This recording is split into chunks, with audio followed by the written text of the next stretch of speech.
On va faire un exercice d'application sur les histoires de puissance, de rendement dans le contexte donc des énergies des systèmes électriques. Pour faire ça, on va s'appuyer sur cet exercice, donc un moteur électrique. Alors, un moteur électrique est alimenté pendant 1 heure par une source de tension de 10 volts. On va marquer les informations au fur et à mesure. Donc, le delta T, donc la durée d'utilisation, c'est 1 heure. Souviens-toi qu'on convertira en secondes. Les durées, on convertit toujours en secondes quand on fait des calculs de puissance, énergie, etc. Une source de tension de 10 volts qui débite une intensité de 3 ampères. Donc tout ça, c'est ce qu'on me raconte ici là. Donc 1 heure durée d'utilisation, source de tension 10 volts, délivre un courant électrique de 3 ampères. Le moteur électrique fournit une énergie mécanique de 105 kJ pendant la durée d'utilisation. Alors ça, ce qui est fourni par le moteur, je vais l'appeler puissance, ou plutôt énergie, puisque là on me donne une énergie, je vais l'appeler énergie utile. Dans le contexte des transferts d'énergie, conversion d'énergie, ce qu'on appelle énergie ou puissance utile, c'est ce que tu récupères en sortie de système, ce que tu récupères réellement et dont tu vas te servir. Donc mon moteur électrique me donne une énergie utile de 105 kJ que je convertirai si besoin en joules. Je pense qu'on le convertira. Question numéro 1. Calculer l'énergie fournie au générateur pendant la durée d'utilisation. Fournie au moteur électrique, je pense qu'il voulait dire. Ouais. À mon avis, c'est calculer l'énergie fournie au moteur électrique pendant la durée d'utilisation. C'est-à-dire, mon moteur électrique reçoit une énergie fournie par le générateur de tension. Tu vois, ça c'est le générateur, c'est la source de tension qui fournit ça. Voilà. Et puis pour la question 1, je vais répondre ici. La puissance fournie, elle est égale à U fois I. Ok? Tension multipliée par intensité. La tension, tu la mets en volts, l'intensité, tu la mets en ampères. Donc ici, il n'y a rien à convertir. On fait juste 10 fois 3 et tu obtiens une puissance de 30 watts. Puissance fournie, 30 watts. Question 2. Calculer le rendement du moteur. Donc pour avoir le rendement, il faut que tu aies la puissance utile. Tu vois, là on a l'énergie utile. La puissance utile, du coup, tu vas l'obtenir en faisant énergie utile divisé par durée d'utilisation. Alors l'énergie c'est 105 kJ. Je t'ai dit qu'on convertissait en joules et pour ça je multiplie par 10 puissance 3. Ok, pour passer en joules. Et puis pour convertir 1 heure en secondes, tu multiplies par 60 fois 60. En fait, 1 heure c'est 3600 secondes. Je l'écris directement. Voilà, pour faire ça, tu fais un produit en croix pour regarder combien tu as de secondes dans 1 heure. Bref, 1 heure c'est 3600 secondes. Donc tu as ici le calcul qui va nous donner la puissance utile délivrée par le moteur électrique. Alors,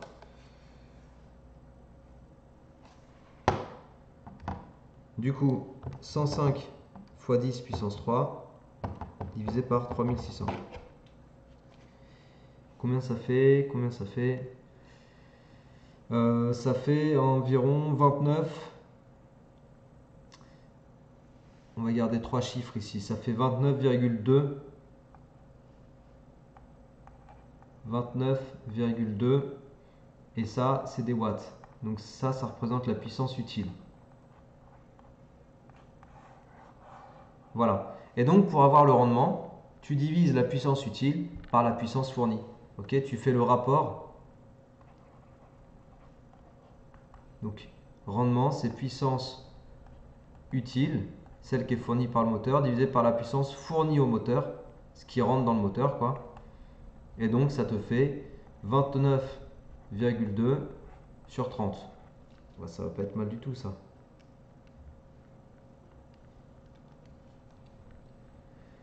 Et tu obtiens environ, alors là je vais garder que 2 chiffres significatifs, tu obtiens environ 0,97, donc un rendement de 97%. C'est-à-dire que ton moteur électrique restitue 97% de la puissance qu'il reçoit. Ok, c'est quand même pas mal. Mais il y a quand même des pertes. Et donc les pertes, on va te raconter ici, dans la partie 3, dans la question 3, une partie de l'énergie fournie au moteur a été convertie sous forme de chaleur par effet Joule. Calculer la valeur de la résistance électrique responsable de cette perte énergétique. Alors, la valeur de la résistance électrique responsable de cette perte énergétique. Tu sais qu'une puissance dissipée par effet Joule, elle est égale à la résistance donc, qui est dans le conducteur multipliée par I au carré. Donc R I au carré, R fois I au carré. Et donc là, on sait que la puissance dissipée par effet Joule, elle a une certaine valeur qu'on va pouvoir calculer. Donc là, tu as le moteur électrique. Il a reçu une puissance, donc la puissance fournie, on a appelé ça tout à l'heure, 30 watts. Il a sorti une puissance utile de 29,2 watts. Et puis, il a dissipé donc une puissance par effet Joule.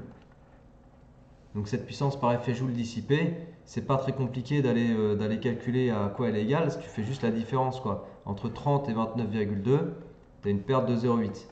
Donc 0,8 watts, pardon. 30 watts, 29,2 watts et 0,8 watts. Donc ça, pour trouver mon 0,8 watts, j'ai fait le calcul 30 moins 29,2. Je ne le pose pas, je mets le résultat direct. Et du coup, j'ai l'information que R fois I au carré égale 0,8. Donc, j'ai plus qu'à isoler R. 0,8 divisé par I au carré. Et l'intensité qui circule dans tout mon circuit, c'est 3 ampères. Ça, on nous l'a raconté dans l'énoncé. Voilà, on a une intensité de 3 ampères. Donc là, maintenant, tu n'as plus qu'à remplacer. 0,8 divisé par 3 au carré.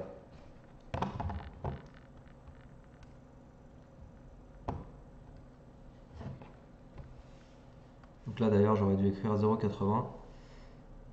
Voilà, garder deux chiffres.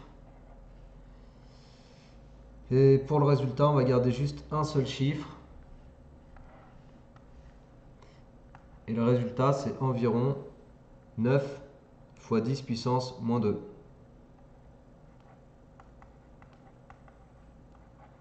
Voilà, 9, 10 moins 2. Et ça, c'est des ohms. Ok? Bon, je crois que c'est tout pour cet exo. Tu vois, c'était un petit exercice d'application avec les histoires de puissance, rendement. Et on te demande de trouver aussi des choses en posant des équations, exactement ce qu'on a fait. Donc, ce qu'il faut que tu retiennes avec cet exo, c'est premièrement convertir.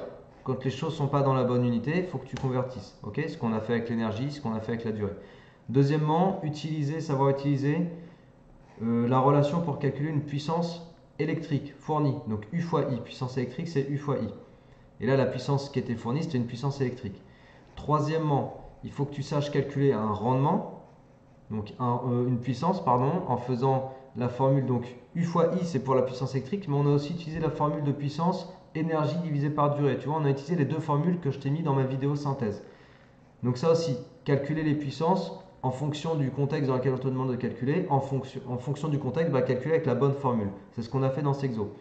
Une fois qu'on a fait ça, on a calculé un rendement en faisant le rapport des deux puissances, la puissance utile sur la puissance fournie. Voilà, calculer un rendement, savoir l'interpréter. Et puis ensuite, une fois qu'on a le rendement, utiliser ce rendement éventuellement ou la puissance dissipée par effet Joule. En l'occurrence, ici, c'est la puissance dissipée par effet Joule qu'on a retrouvée. On l'a utilisé pour retrouver la résistance interne responsable de cette dissipation d'énergie. Et pour te signifier les choses, j'ai construit un petit schéma qui correspond à un bilan de puissance. Ok, c'est un bilan de puissance. Ça aussi, il faut que tu saches le faire spontanément. Ça peut t'aider à comprendre. D'accord? Voilà, donc cet exercice c'est fini. La vidéo est terminée. J'espère que ça t'a plu. N'hésite pas à la partager, diffuser autour de toi comme d'habitude. Abonne-toi à ma chaîne, parle de ma chaîne à tes amis. Comme ça, tu peux aussi transmettre mon travail à droite à gauche. N'hésite pas non plus à m'envoyer tes sujets de contrôle, interro, en maths, en physique, chimie. Comme ça, je peux faire des exos de plus en plus pertinents sur les deux matières. Ok, ça te servira à toi et à tous tes camarades en France entière. Voilà, donc ça c'est dit. D'ici là, je te souhaite un bon travail, une bonne motivation et je te dis à la prochaine. Allez, ciao!